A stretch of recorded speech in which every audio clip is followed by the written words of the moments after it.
Hi folks, I was wondering what video to do this week. I've got a few ideas coming up. There's the A to Z, of course, and more book lists, but I wanted to do something fairly quick today, and I've been sitting here racking my brains wondering what to talk about.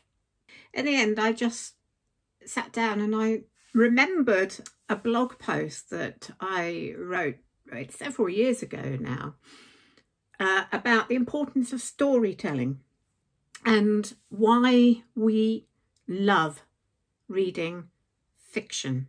And I just thought I'd have a talk about that because it's quite a fascinating subject, I think. So let me just kind of go through. I'm not going to read my blog post word for word, but I just want to go through some of the things I said in this post. I have to admit to being quite pleased with this article I wrote, and it's something I think that for me is as a writer and a reader, it's very, very dear to my heart, and I really think needs to be said, because you do hear people say from time to time reading fiction is a waste of time. It's, why would you bother to read something that's not true?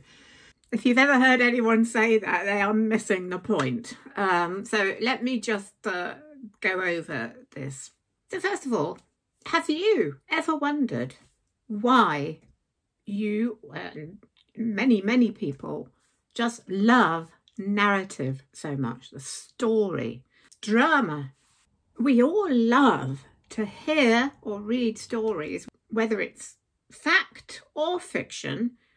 We love to hear about something happening, or something that has happened, or something that hasn't happened but might happen, or something that has no possibility of happening, but it's a good story anyway. That's because we're human. We are naturally curious, and we're particularly curious about other human beings. And the way we hear about other human beings is through storytelling, whether it's a story about fact or a story about fiction. But if we have factual stories, why do we need fiction then? I once, a long time ago, when I was working in a college, I once heard a colleague say that they never read fiction and they didn't see the point of reading something that wasn't real. It was a bit of a slap in the face for me, actually. And I'm not sure she knew at the time that I was actually a writer as well. So I didn't really quite know at the time how to respond. But when I thought about it afterwards, it made me smile, because I thought, I bet she went home that night and watched, I don't know, EastEnders, a good film, some sort of story, and perhaps never made the connection between what she said and what she was actually doing. But never mind. The point is that people who say that fiction is pointless are not seeing the point. They're not really understanding what fiction is actually about. And as any good writer will tell you, fiction is ultimately about truth. Well, you might argue, if you want truth, then why not read something factual, like a newspaper? Really? Or a textbook. Textbooks probably a little bit more truthful than newspapers, perhaps. But the difference is that newspapers, textbooks, non-fiction books are more to do with fact than truth. And, when you think about it, in these days of fake news, AI, we cannot always be certain about what is fact these days anyway. So what I'm saying is the difference between non-fiction and fiction is the difference between fact and human truth. Though good fiction, even if it's completely made up, has the truth of the human condition at its heart.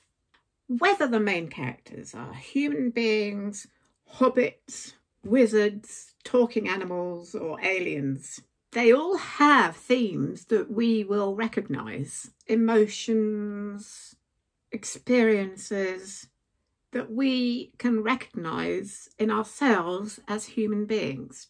And we can escape into fiction and learn of ourselves through fiction while not having to experience the pain of what the people in the fiction books are going through.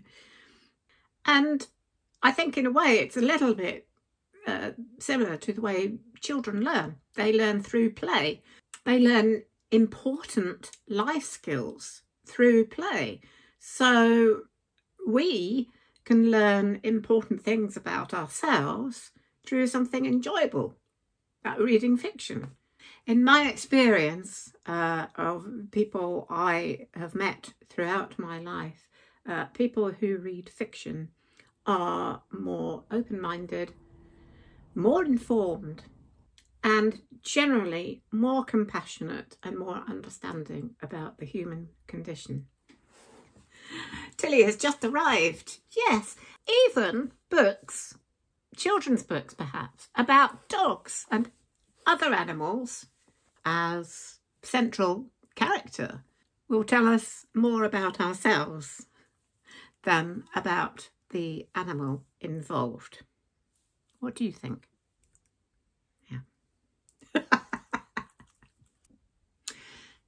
Let's take an example from a work of fiction. So let's talk about Lord of the Rings. And one of the reasons why this is such an epic and important and enjoyable novel is it's not just because it's a great story and a great adventure with great characters. It's also a story about friendship, comradeship, compassion and courage. All human themes. When we set out with Frodo and Sam on their big adventure, we know in our hearts that they will return. The reason we read is not to find out if they survive, but how they survive. What do they have to learn and discover about themselves in order to survive? This goes deep into our very subconscious. We are also trying to survive in a difficult world. We may not have to fight orcs or destroy a magic ring in order to save the world, but we, all of us, at some point will need courage to keep going when the odds are against us. We need to discover the importance of the support of friendship, and we all at times have to try and find the light when all seems dark.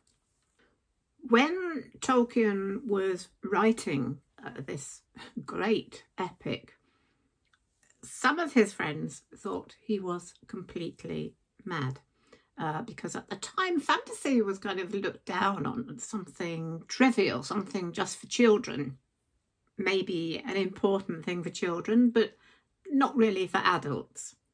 Tolkien knew better. He was an expert in ancient mythology and linguistics, and he knew that he was reaching back into an older tradition of storytelling that used legend, myth, magic and imagination to tell us the truth about ourselves. And here's the interesting thing for me, storytelling is one of the most ancient of arts. The storytellers of the ancient world were revered as people of wisdom and knowledge.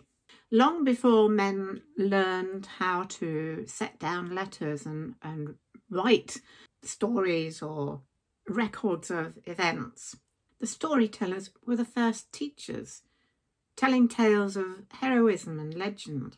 They would travel, taking their stories throughout the world and bringing back with them tales from exotic places. So stories reflect our own true selves. This is why storytelling is so important, why fiction is so important. And no more so than in these times where we see so much bad news, we struggle to come to terms with, to live in a world that seems at odds with itself. Storytelling defines us as humans and binds us together. We see ourselves in the story and we know that we are not alone. And everyone, even those who believe that fiction is pointless, everyone is involved in story somewhere. All of you out there are readers, but for those people who don't read, or those people you know who don't read, probably watch films. If they don't watch films, they probably watch television dramas. If they don't do that, they'll probably listen to stories in songs. Sometimes you see a story in a piece of art, or read a biography, or go to the theatre or the opera. There's no escaping it. Story is everywhere. So if you're a storyteller, whether you're a writer or you're involved in putting together plays or film or narrative songs, you are carrying on a tradition that is as old as time. Never let anyone trivialise what you do.